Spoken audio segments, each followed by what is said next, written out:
Hey there, Humans Healthcare. I'm Danny Mobley, and I'm so excited to introduce you to Patrick Reed. Just want to do a quick intro. He's an entrepreneur. He's been at it for a little over 5 years, and he started with like $1,000 on a credit card, and he did it as a side hustle. So there's a special place in my heart for entrepreneurs who kick something off while they've got a full-time job. He's also got a young family, and he has to support them, but he's doing it. He's 5.5 years in or so, and he's able to support his family. He quit his full-time job. And here's a marker. Here's a marker for any successful startup. He's gone out and hired some talented people from the industry. And this industry that he's in, the biomed parts industry, it's a hard thing to break into. There's a lot of stiff competition out there. But you know how you break into that industry? You do it through hustling, which means effort and thoughtfulness and follow-up. Like, he's so thoughtful that he will not let anything go. He will bend over backwards and lose money to ensure that he does what he says he'll do. And that's the marker of a good company that can break through in an industry that's otherwise pretty challenging to get into, right? He started it with $1,000 and he hustled and he hustled and he hustled. And now he knows the business. Now he knows what's good, what's bad, and what to stay away from and what to pursue. And he's bringing in talent. Congrats, Patrick. Thank you for what you're doing for us. For those that don't know, Patrick helped open a door to some sponsorships for Humans of Healthcare. And during his interview, we're going to have our first commercial. Our first ever sponsor will be previewed for like a 2-minute breakthrough or break-in of this interview. And you'll see that their logos down in our captions. So big shout out to our friends over at Image Technology Consulting and Marshall Shannon. Thank you, Marshall and team, for sponsoring. I hope that this is the outlet that you're looking for to reach radiology technologists and healthcare executives who write checks. That's what we're hoping to connect, because those folks and Patrick can save you 50%. I'm not kidding. 50 or more percent versus what you're currently paying to manufacturers for the same expertise, for the same parts in some cases. So let's use these independent service organizations, these great American small businesses, to help you save money.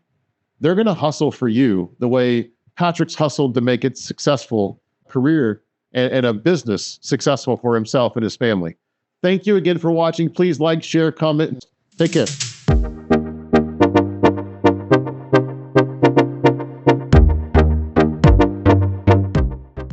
So I grew up in Tucson, Arizona. Went to high school at CDO, which is in Oro Valley. And my last couple of years of high school, I kind of thought I wanted to be a firefighter. So I did join a academy that they offer during the summertime. And I really thought I was going to be a firefighter coming out of high school. You know, they kind of had a laid out plan for you. Nice. And so I did 2 years of the summer academy there, and I really enjoyed it. My whole family, my father and grandfather and great-grandfather all served. And so my dad and grandfather were both in the Navy, and my great-grandfather was a Marine. So wow. We have some history with serving, and my dad and grandfather both kind of pushed me to go towards the Navy. So I was considering the Navy. At the same time, I was considering being a firefighter after high school. And so I did the program, and I remember going out on a couple of ride-alongs, and the fire part of the fire training was so good. I felt really confident there. But when we got out there on some calls, you know, it was like people non-responsive. Somebody was having maybe like a diabetic episode, things like that. And I saw the look on the firefighter's face and my face. It was a little concerning because a lot of us didn't know what to do. And I was particularly worried that, oh gosh, like I'm looking around, nobody knows what they're doing, right? Mm-hmm. And it wasn't until the paramedics showed up, and the paramedics like got an IV going, gave them some sugar or something to help them out. And I just always remember that feeling like, man, if I'm going to do this, I want to be that guy. I want to be that guy that comes in, knows what to do, and solves the problem, versus the guy that's like, I'll put a fire out, but how often is that going to happen? Great point. Yeah. So after that experience, I never forget. I remember I was looking at all the jobs in the Navy, and military medic or Navy corpsman was one of them that I was considering. And that experience particularly led me to go that route, because I'm like, if I'm going to learn to be a paramedic firefighter, I'm going to need that medical training.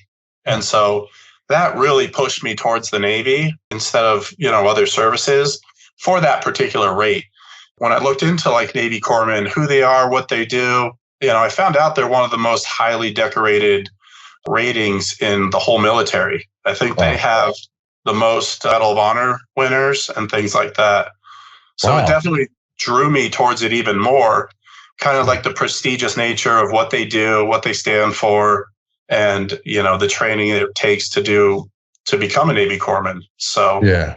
So what does corpsman mean? Like, I know it means something to the people in the Navy, but if you could describe it, or maybe it's analogous to something in our world. So yeah, it is kind of an old term. I'd have to look it up, like where the term actually originates from.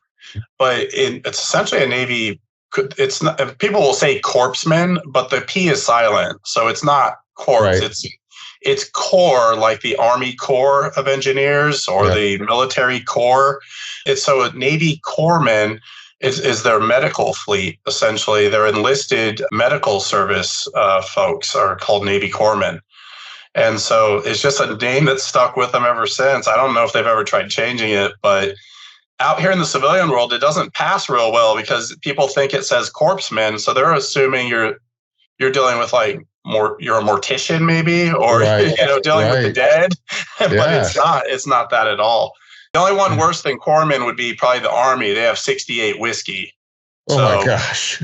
Yeah, good luck getting out and telling people you're a 68 whiskey and see what they say. It's like, that's kind of where I was going with that. I mean, it doesn't, when you say it doesn't ring out, but we were talking the other day and you said it's almost analogous to a physician assistant or a PA, right? Yeah, so the PA programs, the first PA schools actually used independent duty corpsmen. So they're called IDC corpsmen. Mm-hmm. And they're like the best. They go through additional training these are the guys that go out in the field, or a lot of them are stationed on submarines where you don't have a doctor, you don't have nurses. It's just the IDC. Hey there, humans of healthcare. My name is Danny Mobley, and thanks for letting me break in real quick to talk about image technology consulting. My friend Marshall Shannon is the director of operations. I mean, he's my friend. I don't just say that. I've never done a sponsorship before. I've never done a commercial before. This is my first one. And so admittedly, I'll probably miss some key points, but Marshall is the director of operations, and he and his team do service on Philips, Siemens, MR, CT, and PET CT. You can find them at imagetechnology.net, imagetechnology.net. You can even call them at 855-MED-PARTS if you would prefer just make a phone call. They are half the price of the manufacturers when it comes to service. It's the beauty about an independent service organization. The thing that's different that I found out when I was at their 80,000 square foot warehouse in Dallas-Fort Worth, Texas, is that they take care of customers like they would a friend. I'm not kidding. I know these guys. I've known them for years and years. They fight the good fight. They're strong. They're urgent. They know how to get things done. They've got all the experience in the world. They're more experts than the manufacturers are. There is no doubt in my mind that they know more about the equipment that you own than the manufacturers do. They deinstall. They do great things with the deinstallations too. They'll take the helium and reuse it from an MR. They also install. They have rental units that they can provide for MR and CT.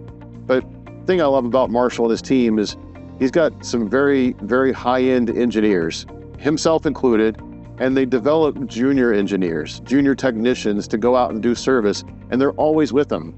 During our interview, because we did an interview with Marshall about 4 months ago, he had to stop a number of different times and go help a junior technician who was on site taking care of a customer. He goes out on site all the time himself.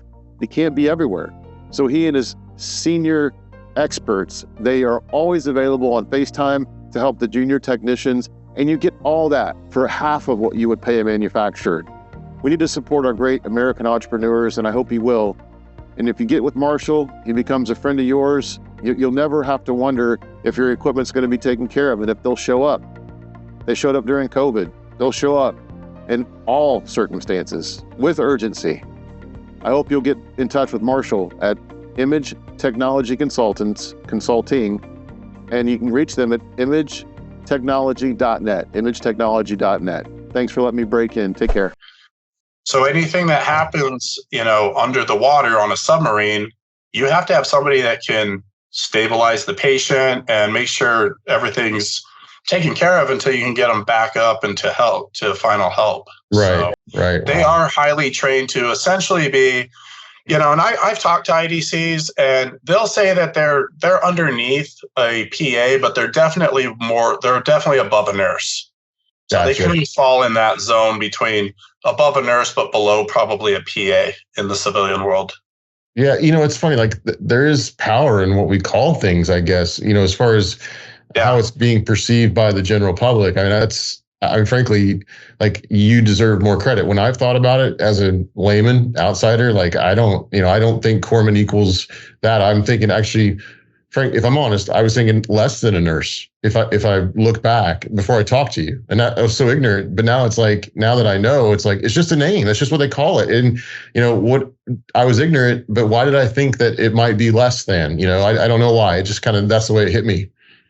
And that's kind of what I wanted to cover today too, was, at the crux of things, there's a issue with the nomenclature that is between in the hospital. Mm-hmm. And some of it follows a military, kind of a paramilitary framework. Like, for instance, me and you are familiar with biomed, clinical engineering, health technology management. Mm-hmm. Whether if you're in the military or the civilian hospitals, they're both speaking the same language. You can be a BMET 1, 2, or 3. You could be imaging. You can be the manager, the director, maybe a regional director. And the hierarchy is built in, and people understand that there's different levels within that profession. So if I leave the military as a BMET 2, I can go to any hospital across the country and say, hey, I was a BMET 2 for the last 8 years. And they're like, great, let's join. When can you start? And the other thing is, I also hear if they came out of the military, in my experience, because I know it's great training. It's better than they probably could have received anywhere else in the world. If I'm my recollection of how that goes. People, if you ask them about military training, they'll talk about Annapolis or the military academies. I think the tri-service schools and a lot of the schooling that the military's put together over the last 10 years is very underrated, and it doesn't get nearly the attention it deserves. And that's all the training that goes towards the enlisted personnel, that join the military. And I was doing a little research. The amount of money that the military spends to train a basic, Navy corpsman out of high school is close to $100,000. Oh my God. So that's $100,000 of training plus multiple years of experience in the exact field that they want to be in, direct patient care experience. And when you get out, the hospital kind of looks at you and goes, yeah, I don't know what that is. And they don't really want to know. And you kind of get passed over. I know.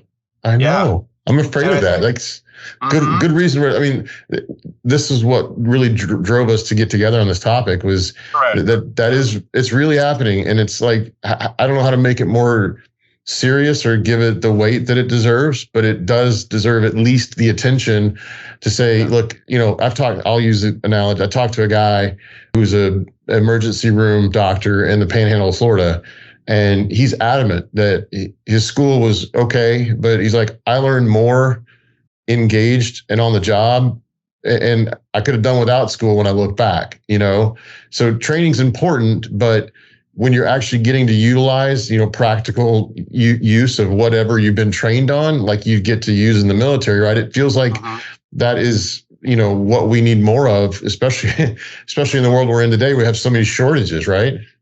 Absolutely. And that was one of the medical models I kind of wanted to bring up next. Yeah. Okay. So you have biomeds that the systems talk to each other and it's working out pretty well, right? Everything's going smooth. Yep. So imagine it. And by the way, you can become a biomed from the civilian side. You can do a vocational school. You can do a 1-year certificate program. You could do a 2-year degree, a 4-year degree.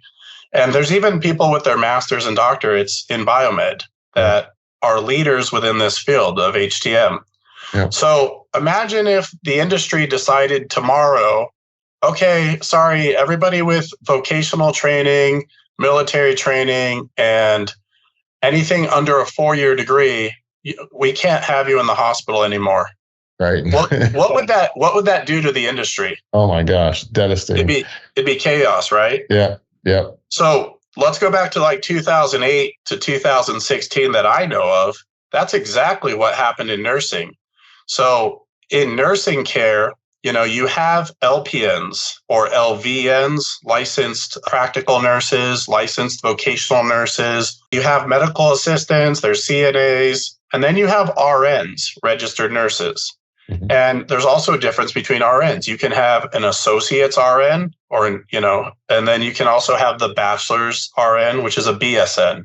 Mm-hmm. So the BSN is like the golden standard for like where you expect somebody working the ICU at a major hospital probably has a BSN or higher, right? You can also be a master's, and you can get your doctorate in nursing as well. So you have all these different things. But in 2008 to 2016 that I know of, there really was kind of an attack on nursing. They kind of wanted to say everybody needs to be a 4-year RN. Well, one of the things people may not realize is that all nurses, whether you're a 4-year nurse or a 2-year nurse, they both actually only have 2 years of nursing school. So if you go to a community college nursing program, you have to do a 1.5 years of prereqs to apply. You get into the nursing program, you do 2 years worth of nursing, and then you graduate and you take the NCLEX. The only difference is if you do a 4-year program, your first 2 years are undergraduate coursework. And a lot of that is prereqs as well to get into the nursing school. And then you go to the nursing school, you graduate with a 4-year degree, which is a BSN. You still take the same NCLEX exam at the end of the day, and you still go into the nursing profession in the same manner. Yeah. Well done. That's really well put, succinct. My daughter did exactly what you said. She was at University of Oklahoma the first 2 years, and then Oklahoma Christian because it was a better nursing school, right? And right. More highly ranked, smaller classes, more like practicum, I guess is what the way she put it. But sure, exactly what you described. You said it very succinctly. I think everybody out there should be able to sort of latch onto that, right? Yeah. And so when you're looking at medical, models of healthcare, we see that the BMET programs are working. Mm-hmm. We see that there's a nursing shortage and there's a physician shortage. Yeah. I hear a lot of arguments on LinkedIn. That people are just grasping at straws trying to figure out why this is happening kind of thing. Mm-hmm. And what kind of comes down to is the amount of support from the military side to the civilian side. I think there's a lot to be learned on the amount that system supports its doctors and nurses. And the most basic way I can explain this to you is a nurse in the military is an officer. So that person is part of the leadership class of the hospital. So what happens and you can go to any military MTF is what they're called. That's what hospitals are called in the service is MTFs. Okay. And some of these hospitals, by the way, so if you look at San Diego, Bremerton, some of the Army hospitals, Walter Reed National Medical Center, Bethesda, probably one of the premier hospitals in our country. It's in fact probably one of the only hospitals in the country that can put you back together if you are abdomen down, amputee over in Iraq or something like that. So if you get both your legs blown off and part of your pelvis, there's virtually no hospitals that can handle that aside from National Medical Center, Walter Reed in DC. So if you go there though, you'll notice that the nurses, they're not just nurses. They're leaders within the facility. They're mentors. For every nurse, there's probably 2 or 3 corpsmen or medics that work underneath them to help deliver, the best care possible to the patients. Wow. I do think that there's something amiss out here when you look at it. Nurses don't, you're asking people to climb this ladder to become an RN. You're asking them to be high achievers, get really good grades. And then it's like the rug gets pulled out from under them once they get the job. Yep. It's just, congrats, you're a nurse. Here's your 30 patients. Here's virtually no help. And it kind of just gets pulled out from under them. Yeah, it's exactly what I mean. My daughter, Patrick, just to kind of give a little bit of like the story you're telling, it hits home personally, but she was so excited to become a labor and delivery nurse. And she got the job after the NCLEX. It was all lined up like months ahead of time. She gets there and it's nothing like she thought it was going to be. You know, she's getting yelled at by doctors. There's no support. There's no structure, but she's absolutely not respected, nowhere near being revered. But also nobody took them under their wing to try to show them. It was a mess. It was a mess at the hospital. Yeah. And if the great thing about the military that I think is being missed on the civilian side is that everybody on the civilian side, they want standardization, they want dependable labor, they want skilled individuals. There's nothing that's better than catching people when they're first leaving the military. They've been drug tested, they've got all their training, they've been physically fit, they're mentally healthy, they're ambitious. They're trying to get into the workforce to make a living and a career for themselves. And, you know, it's real sad that about 50% of these people essentially get the door shut in their face, you know, when they go out there to get jobs. And at the same token, it completely leaves the people who are left out there trying to serve patients, you're leaving them unsupported at the end of the day. You don't have to be an RN to change a bedpan. You don't need an RN license to do vital signs. There's a lot of nursing care that happens where it could be a Navy corpsman. It can be somebody that's an allied health professional, you know, a certified medical assistant level person. And I think what's missing in the hospital world is the nomenclature. Like you said, words and labels have a lot of power. And the one area that's missing underneath nursing would be the patient care technician 1, 2, 3 role. That would be similar to like a BMET 1, 2, 3 role. So, you know, if you have 0 to 5 years of experience and you're first out of the Navy or you just graduated, sure, you know, you can prove that you can be a patient care tech 1 and then work your way to 2 and 3. It gives people a ladder to follow. And kind of the same thing with nursing. You know, are we just saying all nurses are the same? We all know there's new nurses who are just learning the job. And then there's the charge nurses and really awesome nurses who have been around for 10 plus years. Yep. But when you look at their badges, it just says RN. Yeah. So maybe even having like an RN 1, 2, 3. Yeah.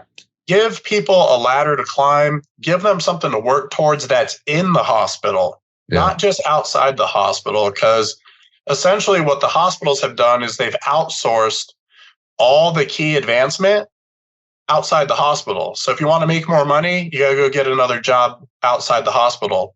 If you want to become an MSN, master's level nurse, you probably have to leave your job and go back to school and come back as an MSN. Yeah.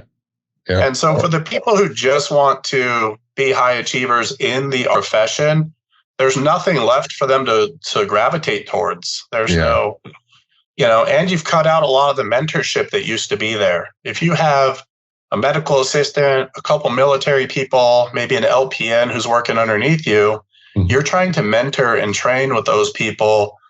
It gives you a little more camaraderie, you know, that tends to be missing as well. Sure. You have a team, right? I mean, like a lot of the things that I'm hearing are the nurse practitioners are out that people will go, or anesthetist, and I don't say that word very well, but you know, like, or PA, but it's like those are where they tend to look next because they want that advancement. They want to be able to, I guess, also prescribe, right? Or have the autonomy. But those folks, the MPs, they got a team. They, you know, the PAs typically have a team of people, caregivers that are with them, kind of looking up in that structure. But that requires, I mean, how many more years of schooling and, you know, a lot of extra. Sure. Right. Well, and that kind of brings me to another point. You're talking about PAs, NPs. So let's compare and contrast this a little bit. You have the BMET program, talks to each other, 1, 2, 3. It seems to be working fine with the hierarchy. and there's structure and order, right? Yep. You get over to nursing, it gets a little sloppy. It's not quite as clear. Right. We're not sure who we want to be nurses or not. Do they all need BSNs? Do they need, are 2 years okay? Is LPN okay? They're still kind of figuring that out. Yeah. And right smack dab in the middle. So biomed kind of has it figured out. Nursing is kind of struggling, as we can all see. And then you have OR, the operating room sales reps of the world, right? And I come from sales now too, so I'm not going to bash sales reps by any means here, but let's just look at it as a medical model.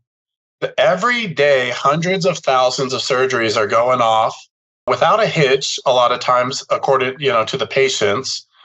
And who's behind that? Well, there's a sales rep in a lot of these cases that are bringing in the instruments. They might help set up and tear down surgeries. They're key personnel in the OR, right?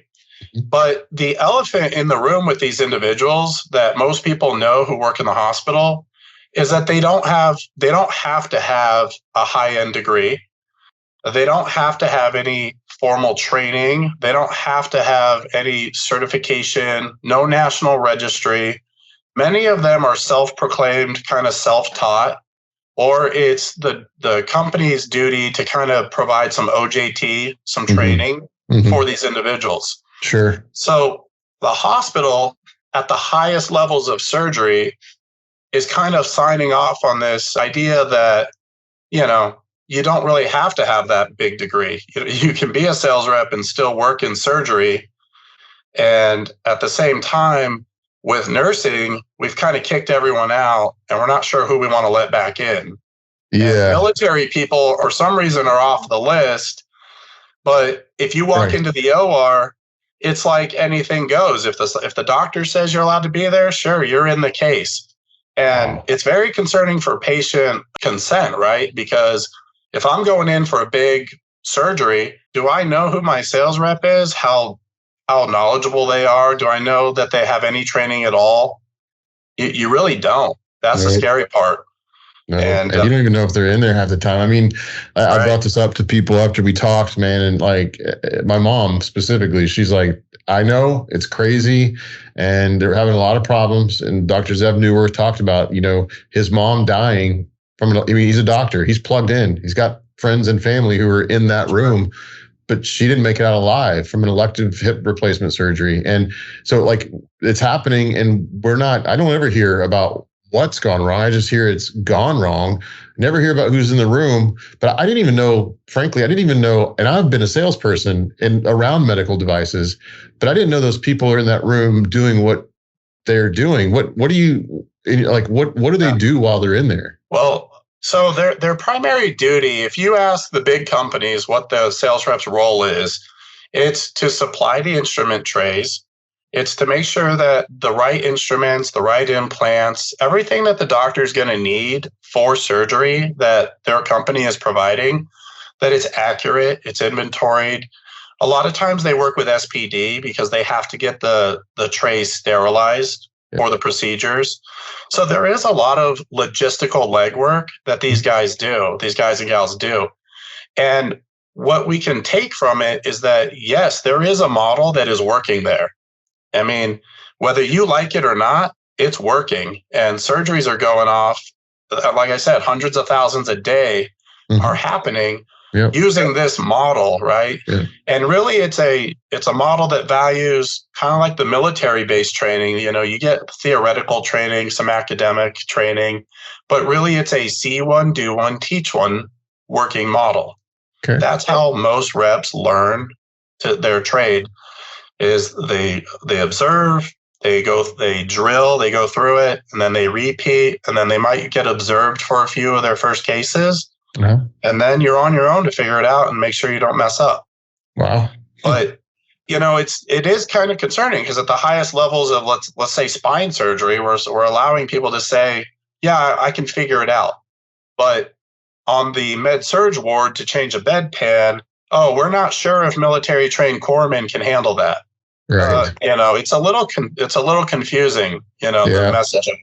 Yeah. Yeah, that's a private sector. I mean, certainly, right? They come in, they're selling. There's capitalism involved, right? And then with capitalism and sales comes, what drives people to make decisions. I'm glad you brought up the capitalism thing, because if you're an executive for a hospital, or if you're the one making these decisions, and the hospitals, the companies that are training sales reps to be there, they have a profit motive to be there.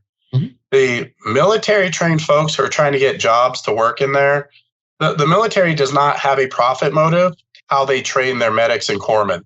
Right. They're not making money on how they're trained or what happens to them after they leave. They're very standardized. They're very structured. It's a merit-based system. Either you pass or you don't. If you fail out, you go back into general population, as far as figuring out your next role, your next job. So the standardization that's there and the thoroughness in the evals, I really feel like that's something that's also kind of overlooked, in the sense that they're kind of providing a lot of pre-screening that doesn't really seem to be valued as much as it could be. Right. Yeah. So when they leave the military and these folks apply for these jobs that are maybe sales reps working in surgery, right? And they might be overlooked because, the companies, I don't know, it feels like there's something amiss based off of what we've talked about, and what you're saying here. Like, there's certainly a disconnect because, I was never really presented in my executive role with, this sort of information. I should know this, and I don't. And I can imagine what it's like for hospital executives too. Like, how do they figure this out, and how do they drive it? And then how do the companies, what should they be looking for? That's the kind of stuff where it almost feels like education, but then there's also probably a more sinister side too, it sounds like. Well, I'd say the way that you drive it, the hospital as an institution, if you look at a hospital, I kind of think of them as aircraft carriers. Aircraft carriers are floating out at sea.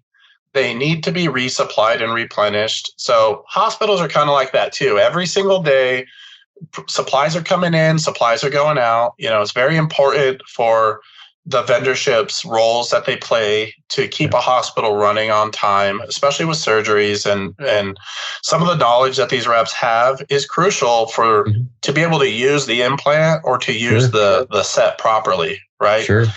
I think the part that's missing that we keep hearing people talk about on LinkedIn is like, if I'm a nurse or a doctor, where's my support, man? Where's my backup at? It's like they fired everybody that was there to support them in the beginning. And now they're slowly kind of figuring out, wait a minute, what do we do now, kind of thing. Yeah. And I think it's the structure. The military, the hospitals are already designed to be paramilitary. There's already order and structure in the hospital. Right. From the CEO down to the CFO, the CMO, the CNO, the directors, the charge nurses, the materials manager, the supply chain folks. Hierarchy is everywhere in the hospital. Right. And they could establish it a little bit more, I think, and bring back some of the folks to help support the nursing. Mm-hmm. And then that would alleviate some of the burnout for the nurses. But what it would also do is it would also kind of have a trickle effect, possibly where there's more, they can provide more support as well to the doctors. So, the doctors are also overburdened with a lot of EMR and a lot of paperwork is what they complain about the most, right? Oh, yeah.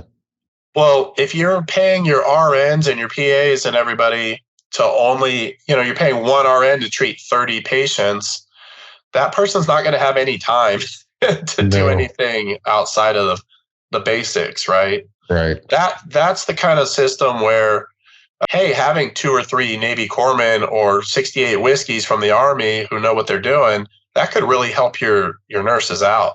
Oh my gosh. And, and vice versa. Because there's a liability thing too. So like if you work in your unique ability, right? If you're strong as a nurse and you're really good with documentation and you like it, you have to like it. You have to be intrigued by it for it to work, right? Or you want to be by the patient's bed, providing one-on-one, face-to-face care because that's what you love. It's like, can we find the unique ability of these nurses and then supplement with people, like you said, who have their unique ability and training, by the way, from what they did in the military as, really easy, really, frankly, it's already there. Like you said, it already exists. We just got to kind of tap into it. Yeah, the framework is there. Like, any hospital executive could look at the tri-service programs that they're running now out of the military. And by the way, they don't just, the same training that your BMET kind of folks are getting that go straight into the hospital. They have lab tech schools, they have radiology tech schools, they have dental schools. They have a whole bunch of other programs that, if you're running a small rural hospital, and you're kind of wondering what people are trained in or not, you can kind of look into it and they would tell you the whole curriculum. Oh, yeah. So the framework's there. And most military people, when they leave service, they have their training records as well as all their reviews. Mm-hmm. And it's usually something you're very proud of. You want to show off how much you've done training-wise. Yeah. And, and you can ask those people for those records. And that can also go into their file, and you can start kind of your own training program at your hospital where, you're confirming that, these corpsmen or these medics have the skills that they say they have. You make check sheets. You have your nursing staff observe them. You have them sign off on it. Yeah. And then you might have the charge nurse observe them and sign off on it. And then that goes into their training record. So you can continue the file on somebody quite easily if you pick up kind of where they're at, when they leave. Sure, that makes a lot of sense. They've been out, multiple years, and you're kind of trying to figure out what they're able to do or not. Sure, no, that's great. I mean, they're just kind of picking up where they left off, and they can be plugged in right away. But I think you're right. The hospital kind of has to look at their structure and know where they need, to plug in supplemental support, right? And, this is just another tool, right? Another resource that if you consider it, maybe it could solve a lot of your problems. Maybe it's not about playing the same game of going and finding the same pool of nurses, going and pulling from that same pool, right? And that's kind of the losing strategy that's happening now is nurses are figuring out, okay, there's no structure for me at the hospital to move my way up. So if it's just about the money and I'm just going to be a nurse and there's nothing else here for me, well, then fine, I'm going to take a travel job and I'm going to make whatever they're paying them, per contracted job, probably twice as much as a regular nurse would make. Yep. And they'll just travel around, do kind of contracted work. Yep. And, it's kind of like they're missing the opportunity there to develop, to mentor any of their future nurses. They just come in, they pay a lot of money, that person leaves, and you're left with the same problem. Yeah. And it's a broken strategy with a nursing shortage to just say, well, go recruit more nurses. I mean, we wouldn't be in a nursing strategy if there was a shortage, if there's a ton of nurses. I know. It's the same pool. And that's not exactly a solution. That's a Band-Aid, to the problem. It is. Yeah. It's the in their minds, it's the quickest way, the short-term fix. But, the reality is, I think we talked about this too, right? Is if it comes down to credentialing, if it comes down to, all right, this is what you got in your nursing school, the 2-year portion of your school, right? And this is what's the NCLEX. Maybe there's some way to just take, like you were saying, I'll let you, you know much more about it than I do, but maybe there's a way to do that where we get them, the corpsman and the whiskey, what is it? Sorry. Whiskeys. 68 whiskeys. Yeah, we Army and Navy folks to just kind of follow, it's almost like a short process to get to where they're credentialed like an RN, Yeah, I think what the tri-service school is trying to do now is get everybody to where they have a EMTB minimum certification. Yeah. So that when you leave the service, at minimum, you can be an EMTB, which is almost like a slap in the face for the amount of training and experience that you have, but it's better than nothing kind of thing. Sure. And then you can work your way up from there.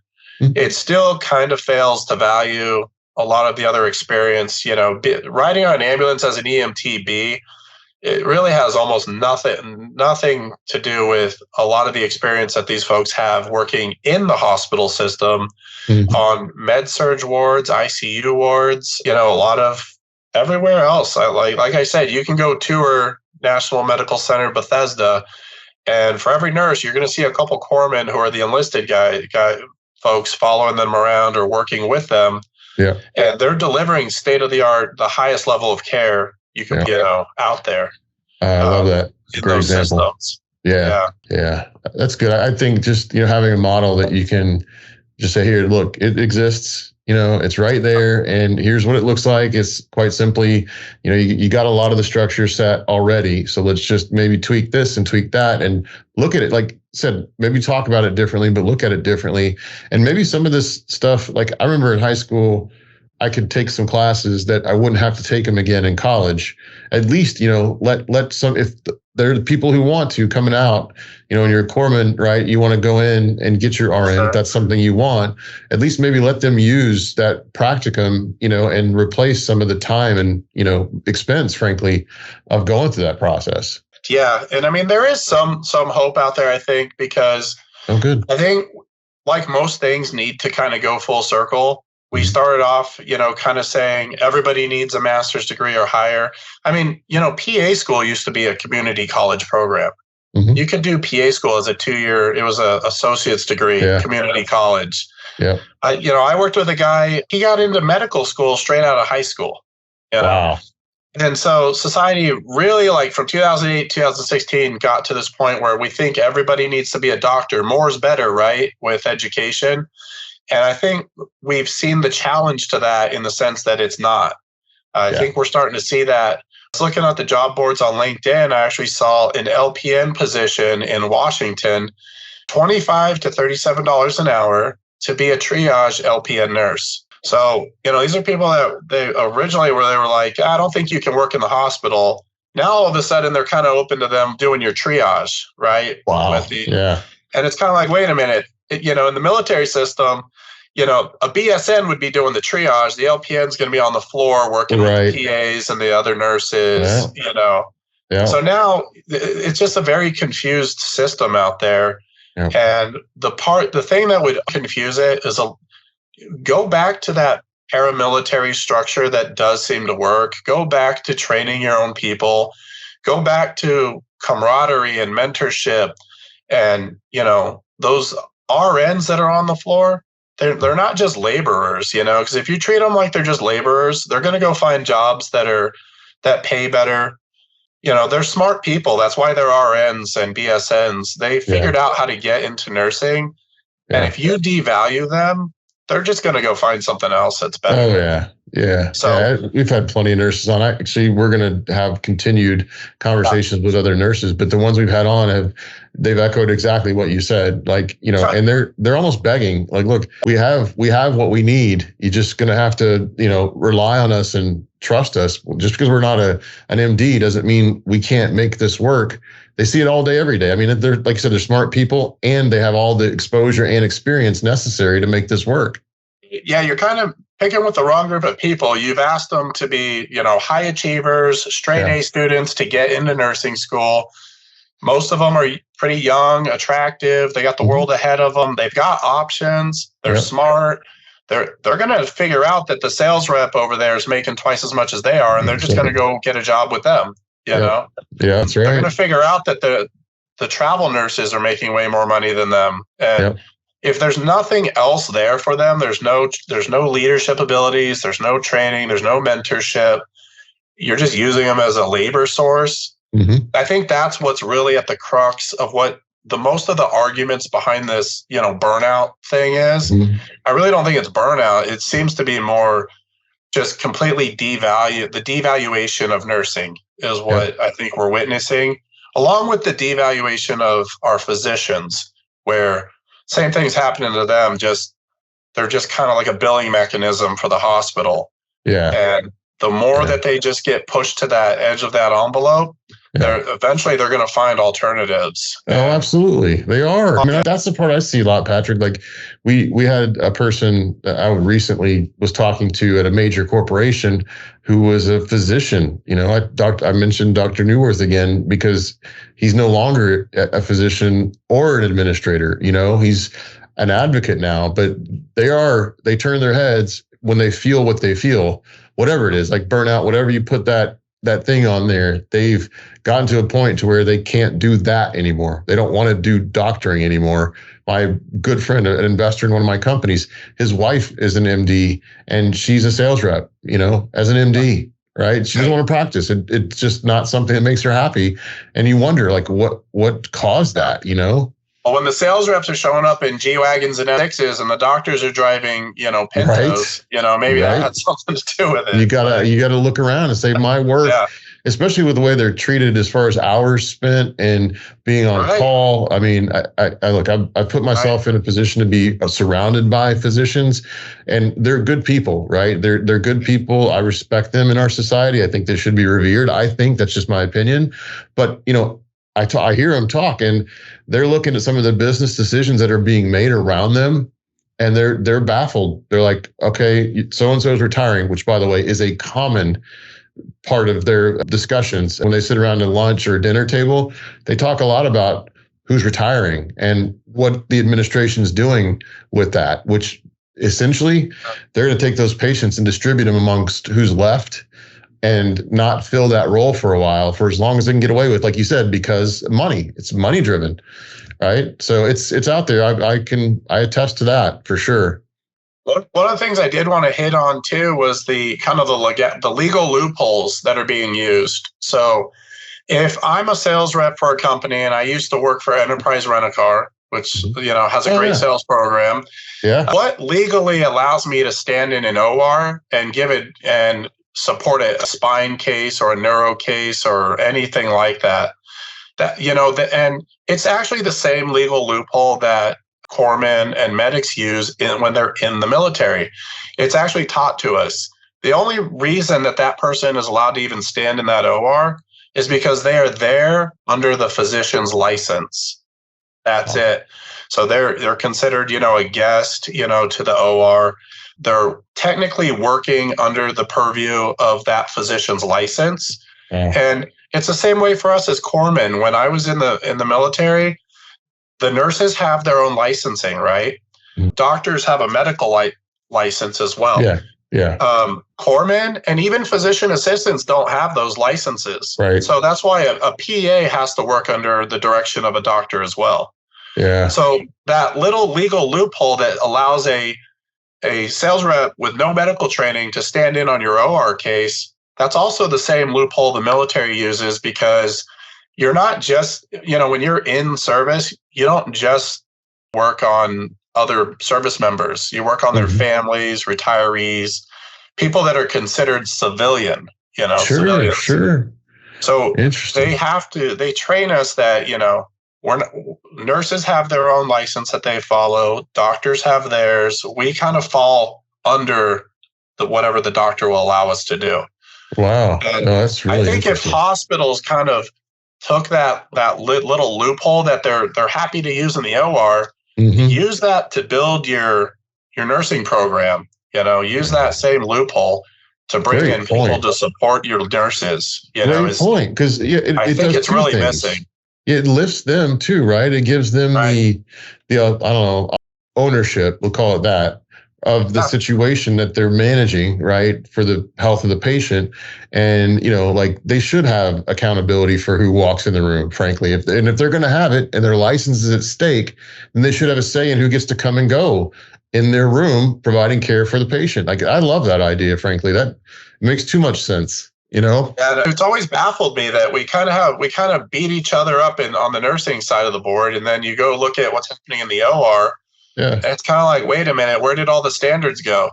Right, what happened? What's going on here? Right, why look at it differently? At the end of the day, the leadership of that hospital and the leadership of the people who write the laws for the state, those are all the people that have control over this. That would allow military trained folks to go straight from the military right into the hospital. Yeah. And, think about it this way as well.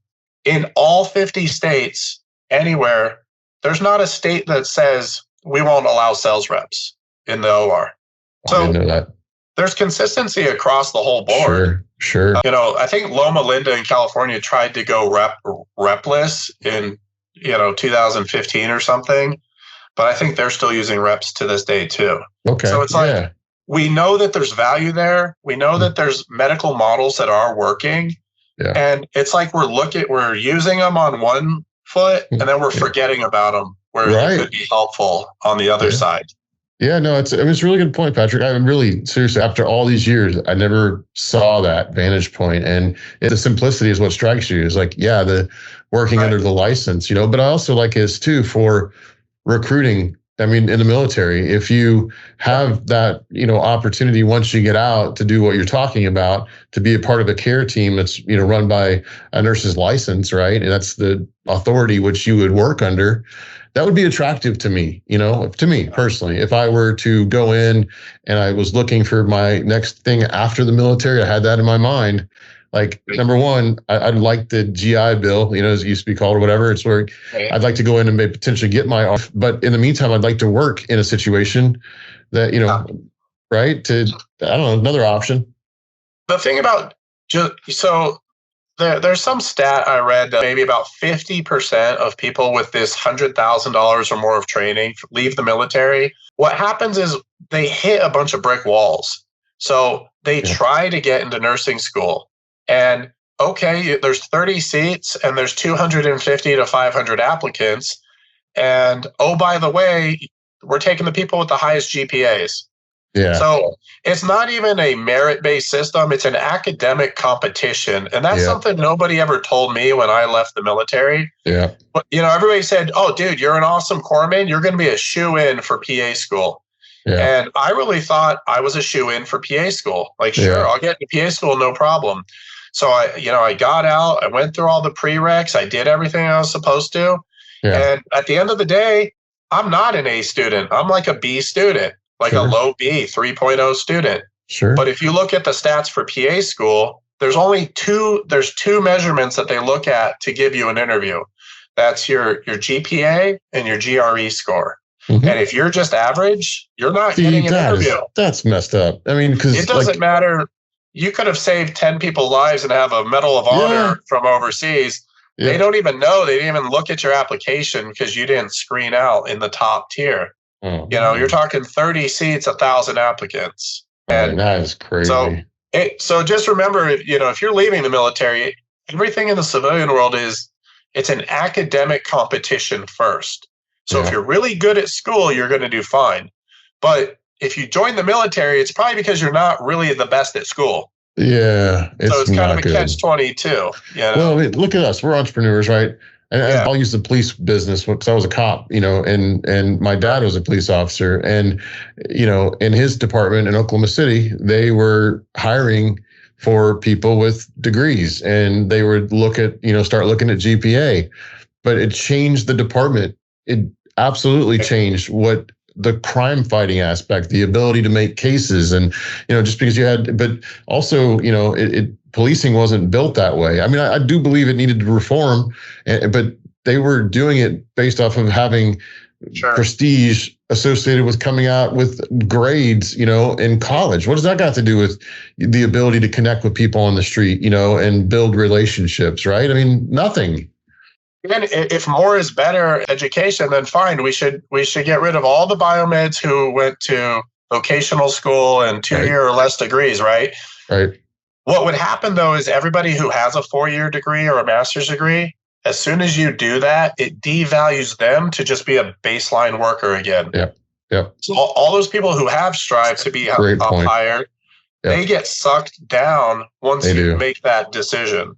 They totally do. That's what happened in nursing, and every nurse now, for some reason, thinks they need an MSN or a D, the doctorate of nursing. Yeah, is a whole nother thing, right? I know. So now you have nurses that could show up and say, "I'm Doctor So and So." There's people have been getting in trouble for that now. Sure. And it's like you have to stick to their titles, but you've outsourced all the opportunity outside of the hospital is what happened. Yeah. Well, and leaders like I talked to a CEO who took the CNO route to become a CEO, right? And there's more of those. There's actually more of those, which I think is good because they've got a different vantage point, but he went back and learned the business side after he learned the clinical side. Now I see I see value in that, right? I see value in going back to learn business because you want to be a leader of an entire institution. That makes sense to me.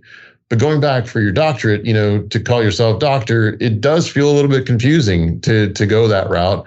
But in a research situation, that makes sense. But in a clinical environment, a little bit different, it feels like. And why are they doing it? It's just because the framework is missing. Yep. Yep. It would be like if we hired biomed and just said, you're all biomed, that's it. Yeah. They would all look around and say, wait a minute, I've been here for 10 years. That guy's brand new. He doesn't even know what he's doing. Yeah. And it would be confusing, right? And I'd bounce. If I were them, I'd bounce. Like, I'm out. Yeah. Like, I don't want anything to do with this field, man. I'm going to do what Patrick did, become an entrepreneur, right? Start my business, and which is, good for them. Like, that's another thing. Entrepreneurship, I don't have a degree. It doesn't require it. Doesn't require me to be good at books, and I just got to make it. I just got to figure it out and be the best I can, whatever the measurement is. Entrepreneurship and sales in general is kind of a great redemption story for everybody who feels a little lost and beat down by the system.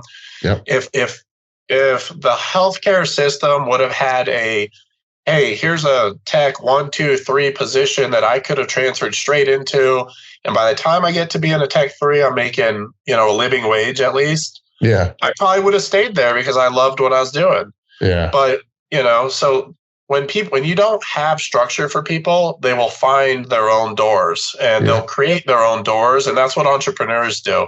Yeah. If, you don't see what you want in that field, you have to kind of go create your own position by creating your own company and finding your own opportunity as part of that.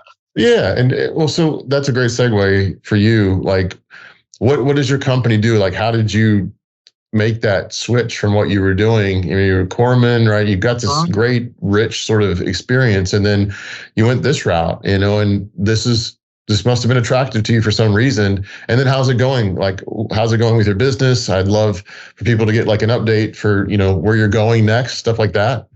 Absolutely. So my business, I started in 2018.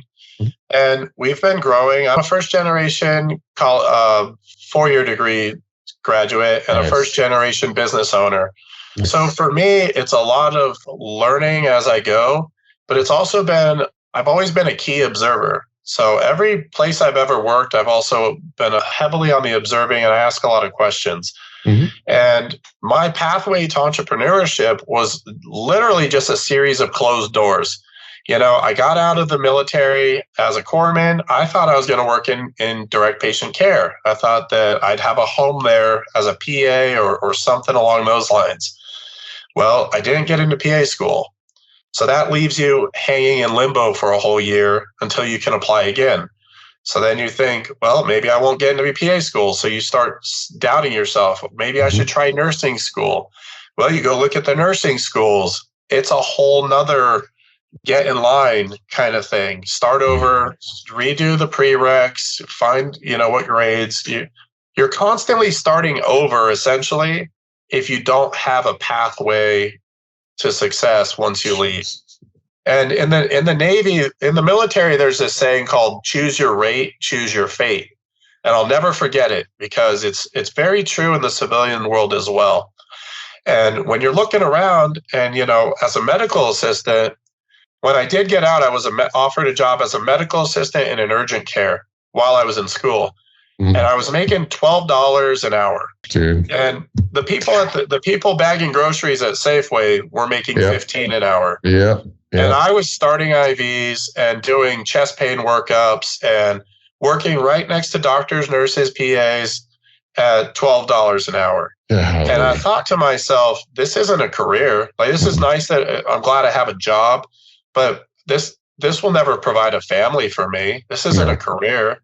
No. So, that was a very traumatic moment because I realized that there's no future here. I can't make $12 an hour. No. That's not going to provide for a family or anything like that. No. So you go through this series of closed doors, and like I said, sales starts to look more and more attractive. Well, the striker guy is driving a brand new Mercedes. Maybe I should look into that. Yeah. And then, you go over there and you try to get a job with Stryker or one of those folks, and they put you on the phone for like 10 seconds with a recruiter. And immediately you kind of get blown out of the water. Like, oh, well, do you have any relationships? Have you done this before? Do you have any sales experience? No, no, no. All right, well, you're not a good candidate then. Yeah, exactly. And so what I found my way into, I had to make myself somewhat of a good candidate. So I tried going to medical sales college in 2014. And my GI Bill, that was left of it, paid for that school. Oh, cool. So I did medical sales college, and they brought up a lot of the issues that we talked about today. How is it that you can just walk into an OR and all of a sudden you're a spine expert and you've been doing the job for 3 months? Right. But doctors have to go to 16 years of school to do it. Right. Oh, and if you switch spine and you want to go to trauma, you want to go into plastic surgery, well, you just switch jobs and now you're an expert in that Exactly. field. Right. There's something wrong there, right? There is, yeah. That jumps out. But there's something right and there's something wrong. It's hard to put your finger on it, right? It is. It really is. And you can't deny that the results are there, that the surgeries are happening, like it's working. Yeah. But gee golly, you don't need a master's degree to be a spine rep. That doesn't exist. No, it doesn't. But at the same time, we kicked all the LPNs out because their 2-year LPN degree wasn't enough to take a blood pressure. I know. What a crazy thing. People. Yeah. It really is. And so I kind of found my way into sales that way. I found myself into the repair depot industry out in California. I found that it's an industry that works with biomeds, with clinical engineering. I understood the equipment. I understood how the departments work. I understand the hierarchy and order in the hospital. And it was really something where I could see all the components that I needed to make it work as a small business for myself. Yeah. And so since then, it's kind of been nice because, you get to create that. You're kind of like, you get to pick and choose what you want to represent out in the world. So, that's what we do. We try to find, any opportunity that might be missing in the market. Mm-hmm. And we try to find technicians or people with that experience. Mm-hmm. And then we take that and we go to the market. We go to hospitals and surgery centers and we ask people, if they could use that service. And then we essentially are in sales, so repairs, refurbished. We buy and sell wholesale equipment as well. Nice. So it's super exciting because when you get to build your own company, you it's kind of like putting together your own all-star team. Yeah. And at first it's a little scary because you're like, you're like, how am I ever going to get good people on my team? For sure.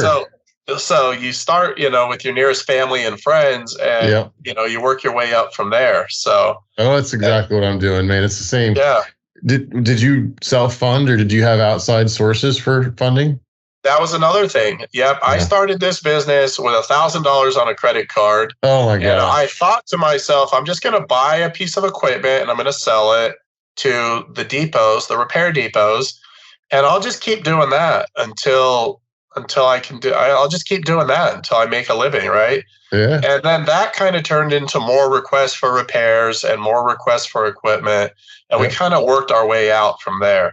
Yeah. But essentially, I found something that was tangible, that I could afford to dabble in, so to speak. Yeah. And then I built it up from there. So I had to. Man, Patrick, congrats, man. That's huge. It's really hard. It is hard because you have to pick the winners, and if you pick any losers, you're the proud owner of whatever you just purchased. So I know. Well, and it almost feels like as it should be, but the thing is, what's so interesting is like I had this point where I had a corporate job, and then I just couldn't do that anymore. Like, did that come for you? Did you have to just make a decision at some point? And what did that decision look like? Yeah, it kind of came for me in 2017, 2018. The writing was already on the wall. It was just kind of knew that what always bothered me so I often tell people that the military teaches you a lot of bad habits as well. Oh. The military teaches us that if you work hard, you'll get rewarded. If you do the right things, you'll get rewarded. If you have integrity, you'll work your way up. They kind of make you think that there's these ladders of achievement everywhere because that's what they provide. Yeah. But when you leave and you get out here, every single ladder that you step on, you're paying money to be there. So if you pick the wrong degree, congrats, you just spend a bunch of money on a degree you're not interested in. Yeah. If you take a bad job, you've missed out on whatever other opportunity you should have been focused on. Yeah. So there's a lot of pitfalls to when you transition from military to civilian, and it can make for a bumpy ride and challenge your worldview.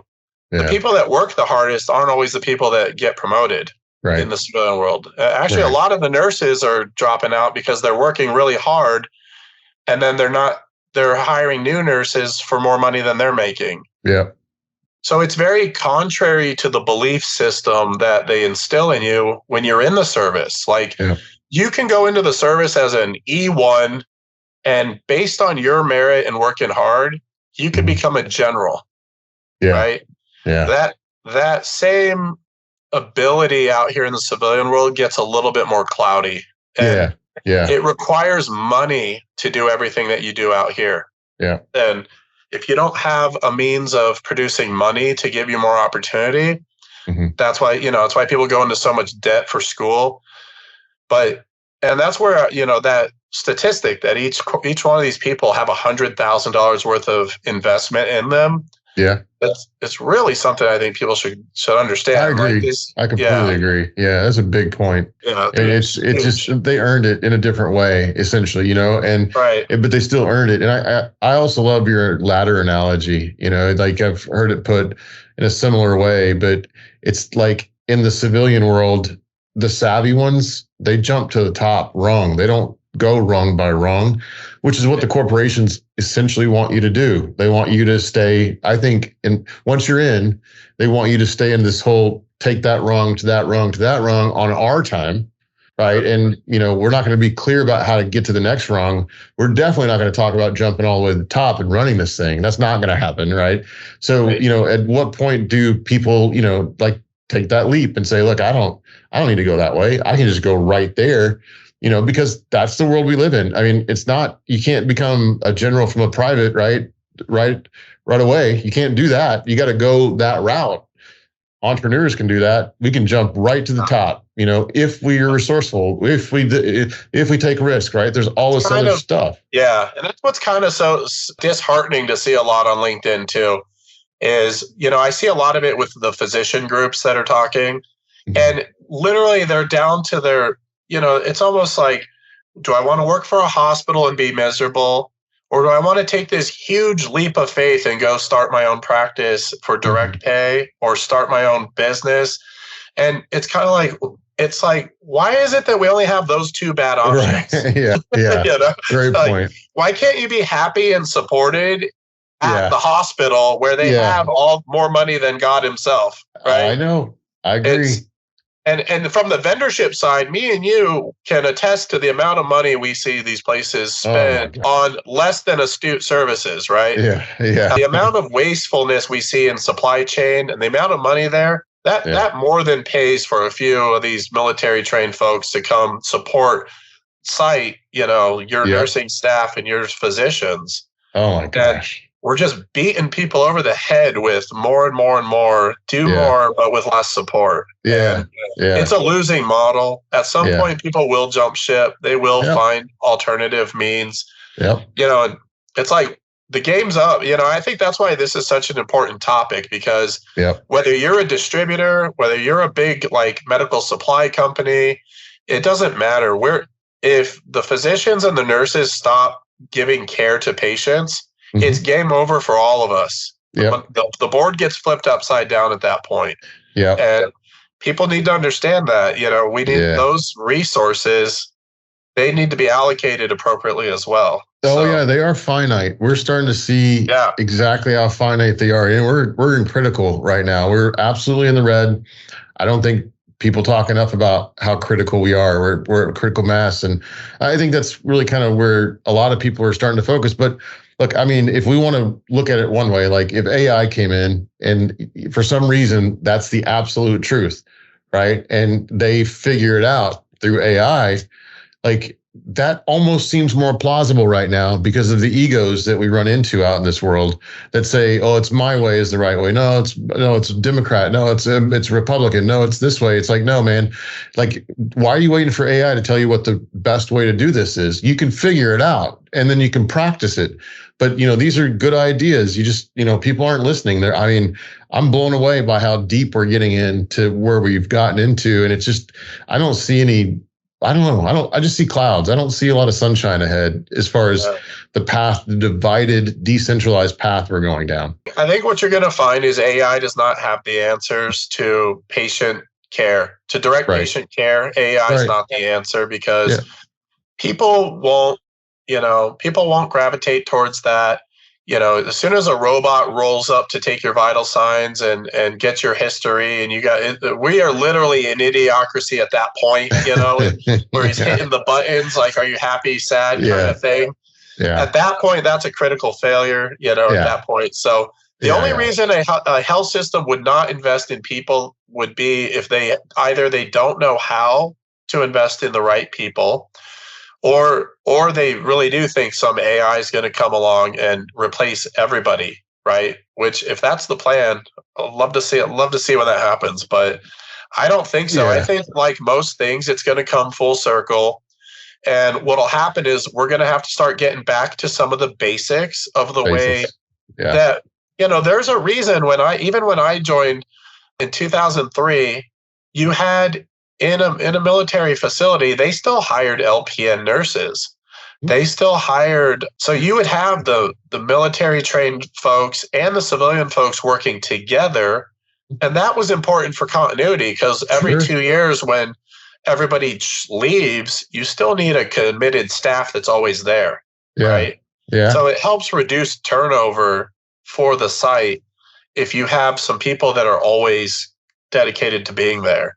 Yeah. And, a lot of turnover is just, as far as, that has its own detrimental effect. Absolutely. So I think if they look at what's working, like the BMET program is working, the sales rep things that are happening, those are also working. Yeah. But those are like almost contrarian ideas. Yeah. One of them is super structured. The other one's almost like not super structured. Right. But they both work across the board. That's right. And the military option is standardized already. It's already ready to go. It's ready for hospitals to just implement and just fix the labeling, Forget the name, forget Corpsman. Nobody knows what it is. Forget 68 whiskeys. Yeah. Just come up with a civilian term that can be patient care technician, 1, 2, 3. You could call it medic, 1, 2, 3. Yeah. Any of those terms would be fine.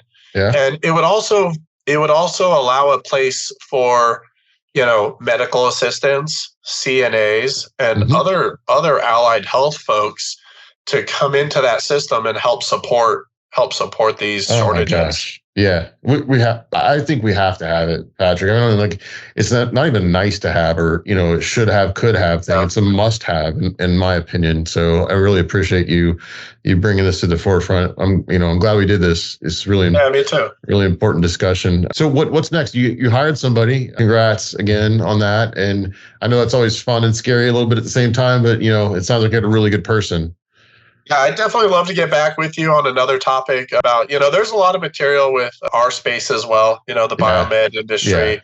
Yeah. There's definitely a lot to talk about on this side of the aisle. So I'm kind of hustling in silence right now. I'm building my company. I'm adding technicians that have really key backgrounds and that really have an edge to try, as a vendor, you don't want to show up and be the same vendor that has the same services as 30 other existing vendors. You're not going to get in the hospitals very well. So totally. We're trying to make it different enough to where we, and that's kind of what my strengths are, is I look at a system and I kind of see what are the strengths, what's working. And then I find maybe where's a weakness and how could we supplement, that weakness? How could we offset that? Yeah, and that's what's fun. That's what's fun about this industry is you get to look for those weak points and then you provide the solutions and that's our opportunity on our end. No, it's a great roadmap to being a successful entrepreneur too. I mean, is something so well, hey, why aren't you doing this? Point out that thing and then bring a solution and articulate the solution. You got to sell it, right? But there's plenty of it out there. We have holes everywhere and we're doing okay. It's just we just got holes, Right. Yeah, and like I said, for me, like I've lived this nightmare of coming out with fully loaded training. I was ready to go. I mean, I plugged right into an urgent care, and it was just dead end after dead end after dead end where you're just they're just not seeing it. They're just not getting it. They're not getting it. And I know there's a bunch of military folks out there who will resonate with this. Oh gosh. I know the nurses will resonate with this. The physicians should see how there's some overlap in what they do as well. Yeah. And really, this is something I think needs to be figured out. It's been too long that it's been this way. I mean, I would have thought by 2024 I would be the last person talking about this. I figured somebody would have solved this little nursing crisis shortage thing. And at the same time, they're just slamming the door in everybody's face who wants to be part of the solution. And I think that's the opportunity that's right in front of everybody's face that nobody's really looking at. And, we're not going to technology our way out of better direct patient care. No, it's a great point. It's a great point. And I think that, unfortunately, I know a lot of people who didn't go the route that you ended up going that were settling for a whole lot less, but they had the same hopes. So when you were telling that part of your story, I could literally think of a few people, right? And they're still stuck. And it's like 15 years later. But they're still talking about what happened to them. I thought this was going to happen. I thought I'd have that opportunity, and it never panned out. And they didn't take a different route. They still stayed trying, and they're still disappointed, man. It's painful for people to go through what you're describing, and some won't do what you do because they don't have that ability, or they just whatever it takes to be what you are, right? And it's hard on your mental health to go from being a high performer in the military system to being told you're kind of unemployable. And then you go get back in school with a bunch of kids, a bunch of people that are 5 to 10 years younger than you. Yeah. And now you're sitting in, math 101 and English 101 again. Yeah. And you just feel like such a failure.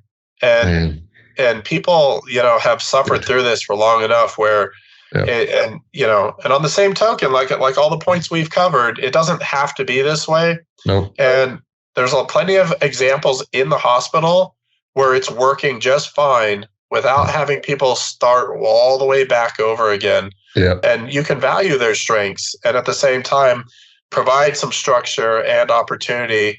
And that's going to create some bonding, some mentorship, some camaraderie that people are really looking for, I think, nowadays. Yeah, be a part of something. I completely. And Gen Z's, they're just reinforcing what we're talking about. They want to be a part of something, and I think they're starting to create boundaries that could be healthy for everybody. Just by I don't know if it was intended or not, but we'll just bounce. I heard somebody say on an interview I just did, it's called ghost quitting, and it's like. It made sense when she said it, I'm learning the terminology. As a matter of fact, my daughter's going to become a Gen Z correspondent for us, right? So she'll be out having these kind of conversations with other nurses, but they're going to talk in their language, and like ghost quitting means something or whatever. Whatever I heard on the other day was like somebody said dead ass, and like that means seriously, and I mean, so all these things that I won't say, they'll say, but what I like is that they're saying, okay, I'm not going to go for that shit, right? I'm not going to be the person that's going to be 55 and miserable and didn't do anything for the world. I've only got this one chance, so I'll figure out a better way. And I don't want to go spend that much money in college just to drink. Nobody's going to drink like that. Nobody's going to there are people who will, but they're figuring out a better way to take care of themselves and do healthy things. I'd like to see where that goes. I think that can make a difference. In the day and age we're talking about, diversity, inclusivity, all this tolerance, and at the same time, for me, that's where I really get kind of perturbed. Is you're saying all these things and then you're turning away veterans with right. Perfectly good training who are ready for these jobs. Where's the diversity, inclusivity, and all that stuff when they're looking for jobs? Right. It's missing, right? Great point.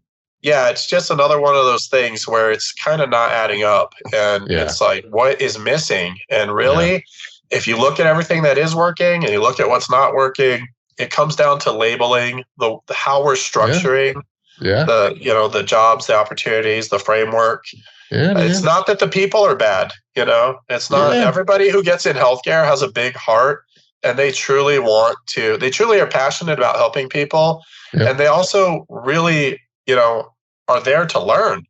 So that's why sales reps can walk into an OR straight out of, enterprise rent-a-car training. And that person will learn everything there is to know about spine surgery that they're capable of. The drive is there, the will is there, the intelligence is there. It's like the opportunity, the mentorship, that's kind of what we're missing as far as getting more people, into those positions. Yeah, totally. And I'll end with this, like, Patrick, you're CEO of a company now and you're an entrepreneur. And when I hear that I'm a CEO of a company, I have that imposter syndrome thing hit me, because I don't still feel like that, it's still starting to, I don't know if I'll ever get used to it, but you are, and you have a group of friends who also are now your cohort, you're rubbing elbows with good people who are trying to make a difference. And this is where, I'd love for your voice, because you have a position, you have stature, whatever that thing is, right? We get to put your voice out there with, reverence now. And I think, you had the same ideas before you became an entrepreneur. You had the same mentality. It's like, you're acting on it, but it's the same you, and I think that's what we want people to see is like, there's however many thousands of people, maybe millions of people that have this in them. And, why don't we go to extract whatever this thing is that, made you become a CEO, made me become a CEO, make your friends become CEOs of their own companies and be successful, right? Like, it just makes so much sense. Yeah. And most of them, what they have in common is they have that drive. They have those unanswered questions. They have those gut feelings where things aren't quite adding up right, and they're going to figure out why. They're going to go that extra step and figure out, how does the world work? Like, how does this industry work? You have to be very curious about how things work and how things fit into society. How should the military trained medics fit back into society? Are we just saying there's no need for them? That's a really broken mentality. Versus, that's just a broken, lazy mentality. And everybody knows it. And we all have that. Every entrepreneur has that gut feeling when they create their business that there's something wrong either in the market or in your world. And this is how to fix it. Yeah, and you feel it. You really feel that. Yeah, you do. You really, you have it, and it's like, it's so powerful. You can't not do something about it. I know it's a double negative, but it's true. I couldn't ignore what was happening, and I know you can't. I know there's other people that can't. But the fact that you're still, kind of projecting backwards or remembering backwards the way that you felt is what makes this such a powerful story. Because there's a lot of people who feel that way right now, and a lot of people are just. It's acute. It's just the first time hitting them. Like, this doesn't match with what I thought was going to happen. And to have you, on the other side in a position that you're, I consider you successful. Society is going to come back and say, look, I get it. I empathize. I've been there, and, it does suck. And I'll be the first to say that. And, the solution seems simple, but unfortunately there's a bureaucracy here that we got to work through and figure out. And so, like, first of all, strap in, because it could take a little while. Secondly, like, don't continue down a path that's a losing path for you. But let's keep fighting somehow. Like, just keep fighting along the way, and you'll end up, and we'll make it better together at some point. But it takes this. I think it tells, the storytelling will allow somebody to hear this and say, wow, that's not right. I am justified, or at least affirmed in the way that I feel right now. And I was very fortunate to join the Navy when mentorship was a big deal. People took me under their wing. I had Navy nurses take me under their wing. I had a physician, ER physician, taught me how to suture, taught me how to IED abscesses in Kuwait in a tent. Wow. I had, we were working with Ivy League graduates of nursing. I just had the best people that were willing to treat you as an equal and provide some mentorship and question, like, why don't you want to become a nurse or a doctor or something like that, right? And it'll make you think differently. And I feel bad for people coming out of school now who, people aren't as open with their success, and they're not as open to tell you what works. Even as a small business owner, people won't tell people. They'll tell you their successes, but they won't always tell you where it went wrong. So you have to surround yourself with really good people that you can trust to actually tell you the truth. I literally have friends that tell me their business is so great and they look like they were doing really well, and then it's just like one day the door's closed. Yeah. You're not sure what happened. So I know. There's a whole I can side see to it. That too. I know, and I can see how that could happen, because it's, from my vantage point, I'm very transparent about, good, bad, or whatever, because it's like, I don't want to fool myself by, telling that story differently than what's the truth. But I also need a safe place to go talk to people about it too. Like, I don't want to be in a macho setting that, but I look back and I honor the people, like the ones you're talking about, the ones that mentored you.